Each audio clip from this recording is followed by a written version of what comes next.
আরো রাস্তা আছে ওই দিক দিয়ে ঢাকা মেডিকেল দিয়ে। ওদিক দিয়ে না আমি ওই দিক দিয়ে আসি না এখানে আমার আনবে।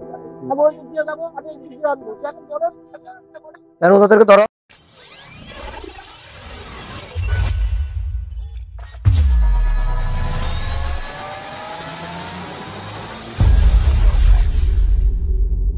আরো রাস্তা আছে ওই দিক দিয়ে ঢাকা মেডিকেল দিয়ে।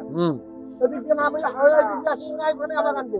আমি ওই দিক দিয়ে যাবো, আমি এই দিক দিয়ে আনবো। এখন ধরেন কেন ওদেরকে ধরো। ওনাকে ধরো যে কি জন্য তোমাকে এরকম দিয়ে আনছে, তুমি তো জানো। হ্যাঁ আজকে না তো আপু ওর জিজ্ঞেস করেন না। আচ্ছা আচ্ছা এই প্রশ্ন উত্তর আমি আপনাকে বলবো না। আন্টি জিজ্ঞেস করেন না মাইকিং করছে কিনা। আমি এই জন্য আপনাদেরকে একটু প্লিজ, এই জন্য আমি আপনাদেরকে কিছুই বলি নাই। বলছি যে আপনারা ওনার থেকেই জানেন কি জন্য ধরছি আমি। মাইকিং করছে কিনা ওকে জিজ্ঞেস করছি। এই তো আপনারাও জানে।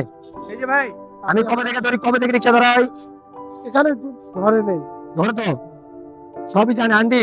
আজকে আমি আজকে 3 মাস এখানে ডিউটি করতেছি, আজকে প্রথম দিন আন্টি। আমি একজন গরিব বলে আমার বাবার ক্যান্সার। তো এটা হচ্ছে যে আন্টি অবস্থা বেঁধে আমরা তো পুরো 4 ঘন্টা ডিউটিতে 4 ঘন্টা অটো রিক্সা ধরি না, 1 ঘন্টা ধরি বা 1.5 ঘন্টা ধরি। এটা হচ্ছে আমাদের কাজ। আমি একজন আমার বাবার ক্যান্সার। হ্যাঁ হ্যাঁ এখন যেগুলো ধরছো ওগুলা আমি আপনার পায়ে পড়ি ভাই। আমার পায়ে কি জন্য পড়বেন? আপনার ভুল স্বীকার করতে হবে যা জীবন। হ্যাঁ আমি জীবনে যদি পান আমার সাধনান আমি আসবো না। আসবেন না তো না আমার বাপ হয়ে যান। আন্দাজ আপনারা চলে যান, আমি ওর পাশে সাইড দিলাম। কথা দিলাম জান আপনারা চলে যান। ঠিক আছে সাইড করে যাও, সমস্যা নেই।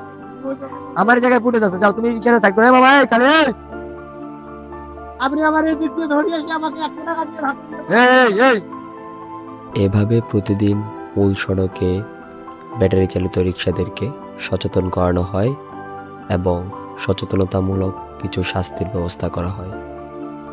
ভিডিওটি দেখার জন্য সবাইকে ধন্যবাদ।